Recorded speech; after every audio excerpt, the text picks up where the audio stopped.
I don't think he's got the military capability if he was daft enough to attack into Ukraine. And again, if he did attack into Ukraine, that's bringing another country into it. That would change the thinking in the West as to the level of support that we give Ukraine.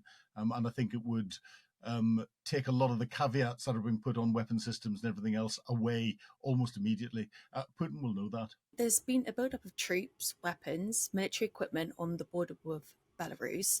Last week, Kyiv accused Minsk of doing so under the guise of exercises, and they said to stop unfriendly actions. What do we know so far? So what do we know so far about Belarus?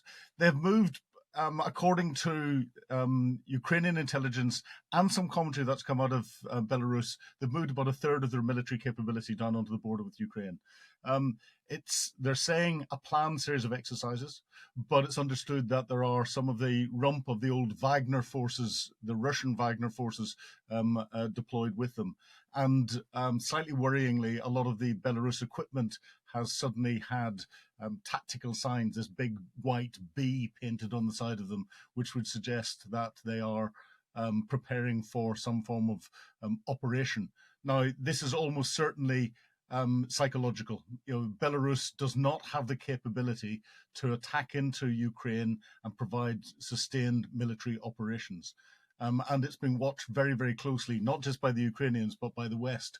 As we're recording this, I've literally just checked.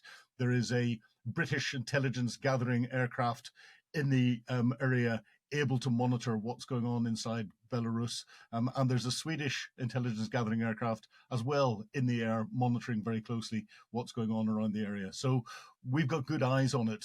The key telling points would be if there is an outload of logistics, so more real ammunition than you would need for a set of maneuvers, and in particular perishable logistics. So you're talking of basically medical supplies, so the movement of blood and other things forward with the setting up of field hospitals. There have been no overt indications of that yet. Doesn't mean it's not happening, but I suspect this is a big psychological operation trying to split Ukraine's focus from what's going on in the east, what the Russians have done with their mini invasion around Kharkiv again, and then to distract what the effort that Ukrainians are putting into Kursk and just to the east of that in Belgorod. And picking up on that, we heard from the Belarusian president Lukashenko. He claimed that it's around a third of the military that he sent there.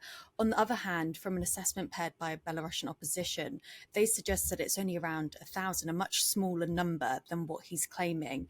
Do you think, again, that plays into this idea of this being like a psychological threat? Yeah, very, very much so. Lukashenko is a Vladimir Putin puppet. He's had to use his military to keep him in power. So this is one of the other reasons why he's not going to send his military into Ukraine, because that then leaves him extremely vulnerable. And if the Ukrainians have got anything sorted out in their deep operation, their special operations, executive type operations, which I keep talking about, if the Belarus military comes across into Ukraine, I think General Budanov, the head of the Ukrainian military intelligence, the GUR, will have already set up opposition parties to try and overthrow Lukashenko, which would potentially undermine Putin's position. So there's a very delicate balance going on across here. Something that's worth watching closely. Ukrainians have upped the defenses they've got along the border. They put more minefields in, they put more fencing in. They will have to deploy some troops there. It is splitting part of their military effort. And Lukashenko, he claimed that Ukraine has been escalating tensions between the two countries by aggressive policies, and also he claims that they were sending more than 120,000 troops to its border.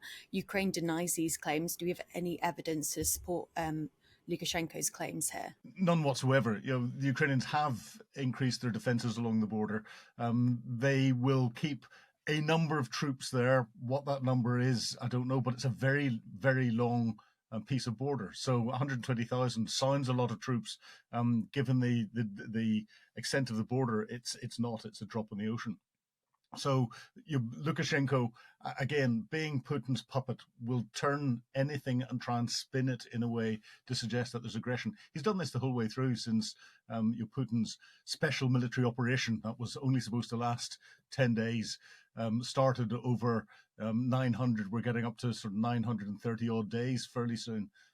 So his rhetoric continues, I think. And how do we see that relationship between Belarus and Russia progressing as this conflict in Ukraine continues? Belarus is considered to be one of Russia's most steadfast allies, but we haven't seen a direct role from Belarus in Russia's invasion. Do we see any progress there? Yeah, it's interesting. I think Vladimir Putin has tried to encourage Lukashenko to participate actively in the conflict, but Lukashenko knows that his position in Belarus is underpinned by having his military there to protect him if he needs it. So he's very reluctant to send it into Ukraine because that would leave him extremely vulnerable. He's provided some training capability for Russia, and that doesn't seem to really have taken off. He's provided the ability to be this mouthpiece, threatening in the same way, and Russia has put some of its tactical nuclear missiles into Belarus, and Lukashenko has used their presence in his country as a threat and saying, now that they're in my country, they're mine to use. And it's all talk at the moment in what's going on. I don't think he's got the military capability if he was daft enough to attack into Ukraine. And again, if he did attack into Ukraine, that's bringing another country into it. That would change the thinking in the West as to the level of support that we give Ukraine. And I think it would take a lot of the caveats that are being put on weapon systems and everything else away almost immediately. Putin will know that. So yesterday it was revealed by a Ukrainian military source that one of the F-16 fighter jets that was sent from NATO allies to Ukraine has been destroyed. Supposedly it was from a Russian missile strike on Monday. What do we know so far? Well, all we know is that the Ukrainians lost one of their F-16s and one of the most experienced pilots. He was one of the first to go through the F-16 training program, and he was in the air trying to shoot down the Russian ballistic and cruise missile attacks and the drone attacks that they put in, as a response to Ukraine's incursion into Kursk. It's very dangerous when you get so many different missiles and drones and all the rest of it into the air.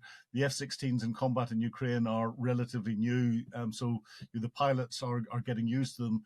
Whether this was shot down or whether, which is I think unlikely over Ukraine, it was more likely to be an accident or a technical fault. The pilots are getting used to fighting them, and they are warplanes.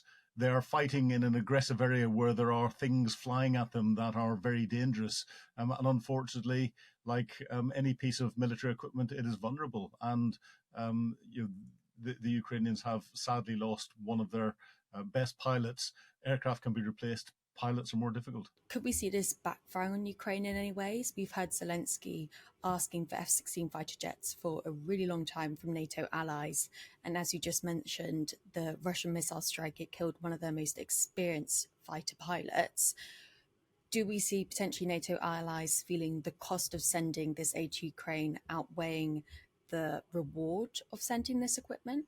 I don't think it'll raise any concerns whatsoever. If we look at whenever tanks went in, everyone was concerned about the loss of the first Western tanks that were there. And when that happened relatively early on after their deployment, it caused no ripples whatsoever. We're putting war machines into conflict, and war machines get damaged or destroyed in conflict. With the tanks, the one thing that seems to be happening is that the crews are surviving, which is fantastic. Unfortunately, whenever you get aircraft and complex aircraft like the F-16, if something happens, if the pilot doesn't manage to eject, then they get killed, and it takes an awful lot longer to train an F-16 pilot than it does a tank crew, and that's the bit that will be hurting Ukraine most. But I think it's recognised in the West that when we donate equipment to Ukraine, we will lose some of it. And finally, Putin will be visiting Mongolia next week. It's a member of the International Criminal Court, which in March 2023 issued an arrest warrant for the Russian president. It's believed Putin was invited by the Mongolian president. What do we see this meeting entailing? Well, I think this is really interesting because Mongolia is putting themselves into an interesting position. If they don't arrest Vladimir Putin, then the West is going to have to respond, or the rest of the world is going to have to respond to Mongolia, because they will have broken the terms of the treaty that they've signed up to, and therefore I could see sanctions being put in against Mongolia if they don't arrest Putin. Putin will have clearly made sure that he's not going to be arrested when he gets in. What he's doing is he's going around as many different countries that he thinks he can garner some form of support from, and try and get military equipment, but personnel as well. There's an awful lot of discussion about Putin's recruiting efforts in Africa and all the rest of it increasing dramatically. We've already seen him go to North Korea to try and get troops and military equipment from North Korea, and North Korea's offered personnel to go and help the Russians as well. This does not bode well for Putin's ability to sustain operations. Whenever he gets weaker, he tends to pretend he's stronger, and that's what we're seeing at the moment. Why do you think that Mongolia would make this move to allow him to come to their country, especially if there's threats of sanctions potentially being imposed? Is there some sort of potential for economic relationships to develop with Russia? What do we see there as happening? I think it's too early to work that out at the moment. I haven't seen the terms of reference of the meeting, but it will come down to economics and some form of international relations. And there are close links between Mongolia and Russia. Out in some of the different regions of Russia, and people have effectively crossed the borders. The tribal regions don't recognise the Western country definitions that we have out there, and therefore Putin will be trying to ensure that he can maintain a level of support along his borders, especially if his position seems to be getting weaker. So he might be looking to the future to make sure that there's no threat from Mongolia, but trying to see what he can get from Mongolia in military support, I think, will be his main effort.